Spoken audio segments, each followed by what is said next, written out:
Start your day with Morning Edition and wind it down with All Things Considered, only on KPBS. From global headlines to local stories, stay informed, inspired, and connected. Tune in daily or listen anytime at kpbs.org.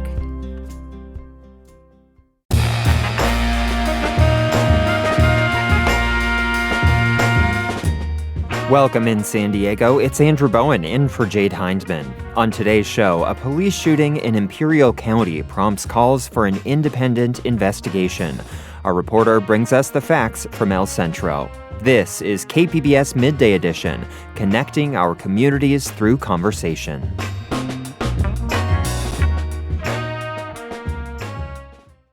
Last month, 14-year-old Mikey Jimenez was driving in a restaurant parking lot in El Centro when police officers opened fire on the vehicle, killing him. Now, his family is calling for an outside investigation of the case. Joining me to talk more about this story is our South Bay and Imperial Valley reporter, Kori Suzuki. And Kori, welcome back to the show. Hi, Andrew. Thanks for having me.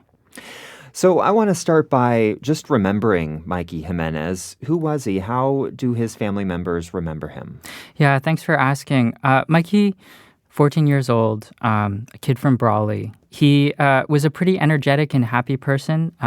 He loved playing Fortnite, the video game. He loved cooking, especially seafood, is what his sister remembers.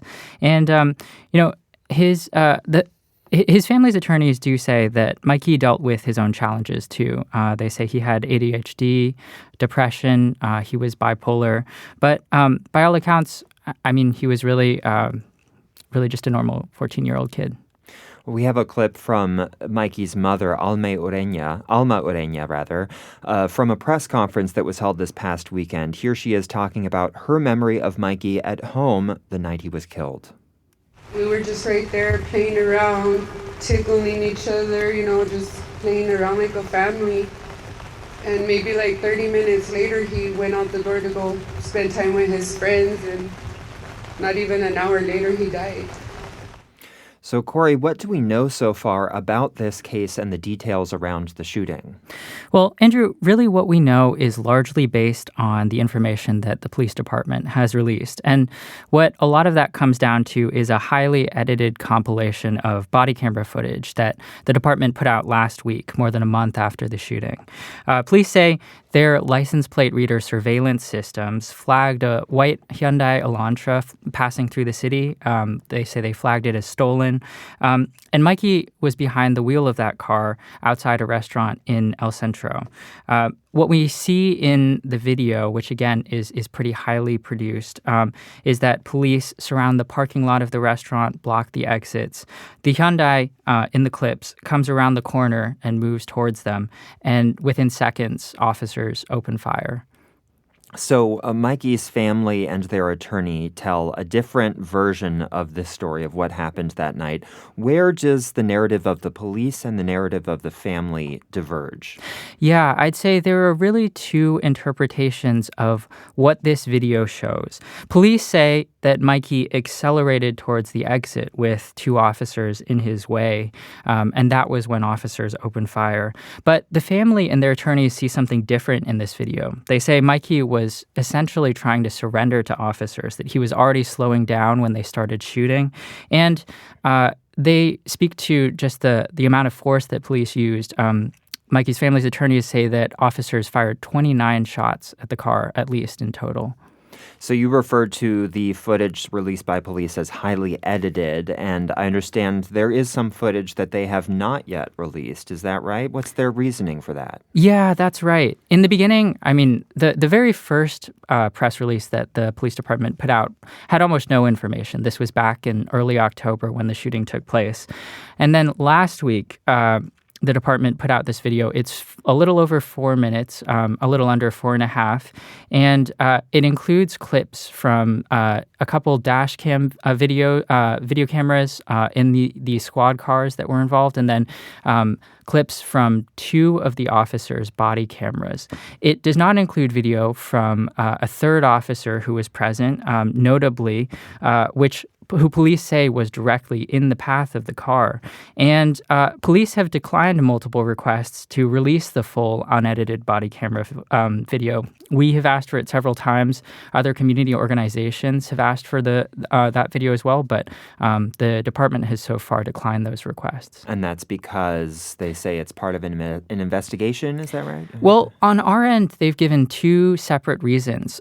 First, their attorneys said that, yes, it was part of an ongoing investigation and that releasing the footage might jeopardize it in some way. And then separately, the police department has also cited a state code related to when police take minors into custody, saying that there's some element there that prevents them or gives them a reason to withhold the footage. That's all of what we know so far when it comes to the body camera video. Now, Mikey's family is calling for an independent investigation, somebody outside Imperial County to look into this shooting. What are their concerns with what's being done now and how it's being handled? Right. Well, the way that the investigation process usually works when there is a police shooting is that the county district attorney will open their own investigation into the shooting and determine whether to bring criminal charges against the officers. And in this case, what the family's attorneys say is that they're worried that the Imperial County District Attorney works too closely with police in El Centro to be able to really conduct an independent investigation. They're calling for the state attorney general or a district attorney in another county to take over that investigation, but that would require the Imperial County District Attorney making that decision to transfer the investigation from what they say.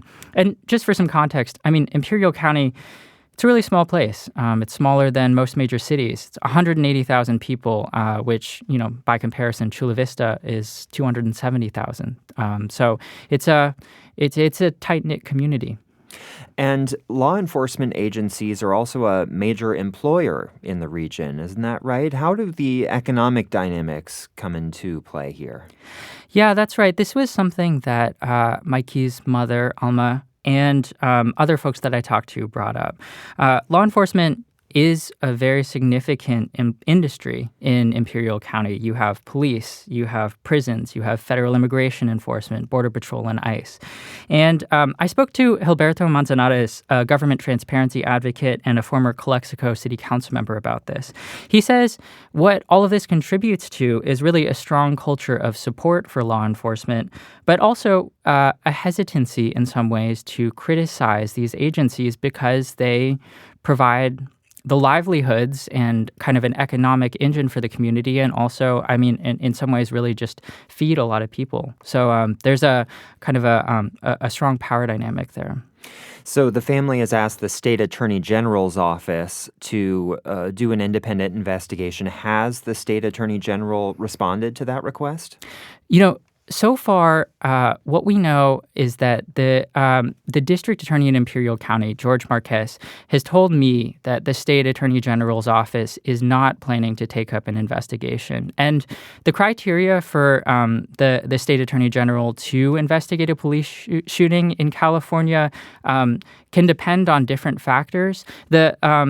The AG's office did not respond to my request for comment, so I haven't heard that from them directly. But from what we are hearing from Imperial County officials, the current district attorney, says that the state is not planning to step in at this point. And I should also note, George Marquez, the current Imperial County district attorney, has also said that his office has not discussed at this point transferring the investigation to another district attorney outside of Imperial County. You said Imperial County is a small community. How has Mikey's death been felt by his neighbors and those around the area? I think it's really shaken a lot of people. I drove to El Centro on Saturday for a press conference that his family and friends held. The rain was really coming down, and still, I mean, dozens of people were gathered outside of the restaurant in El Centro where the shooting took place.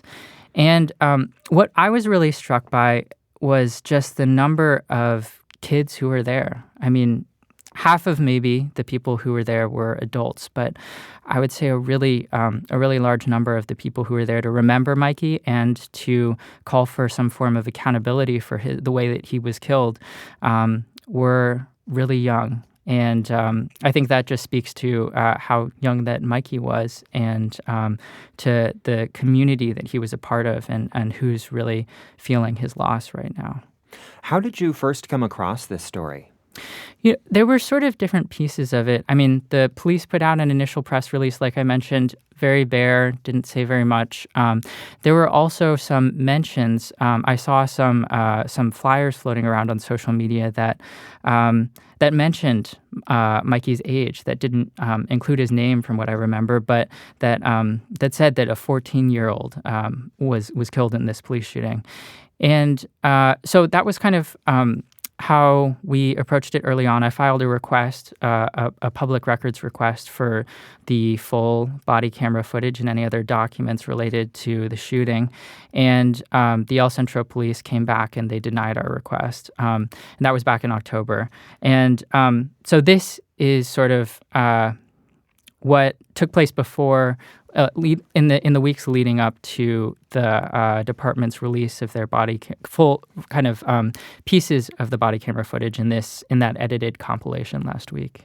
Yeah, I wanted to ask more about that footage actually, because it seems rather odd that the police would release some of the footage from some of these angles, but not from that one officer-worn body camera that has a different angle. And we know, depending on how these videos are shot, the angle that you see the incident, it can really change your perspective. What are our next steps, and do we expect to actually see that video at some point in the future? Yeah, I think that's a great point. And KPBS will continue to push for the release of that body camera footage because, like you said, I think it's a critical part in understanding what exactly took place, how the shooting unfolded, and how the public should understand the ways that officers acted, and whether or not their conduct was adhered to the El Centro Police Department's policies. And we will also be watching whether the investigation, the district attorney will decide to transfer the investigation to an outside law enforcement agency. And then if the officers don't press criminal charges, Alma and Mikey's family say that they are planning on filing a civil lawsuit against the city. So there's still a lot of questions, and I think we'll be continuing to keep an eye on what comes next. And you mentioned the police standards. So, isn't there something in those standards about shooting at a vehicle? Isn't that quite dangerous? Yes, that's right. In the El Centro Police Department's own policy handbook, they say explicitly that officers should not fire on a moving vehicle unless they are left with no other option. And so I think that's a really significant question right now that the family, Mikey's family and their attorneys and the public are waiting on in terms of whether or not that officers really, that the situation really met that standard, that officers had no other option other than to fire 29 shots at the car and at the 14-year-old inside. Well, I've been speaking with KPBS South Bay and Imperial Valley reporter Kori Suzuki. You can read his full story and listen to it at kpbs.org/midday. Kori, thank you for joining us. Thanks for having me, Andrew.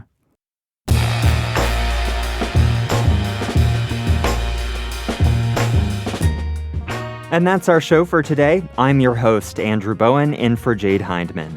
Thanks for listening to Midday Edition. Have a great day.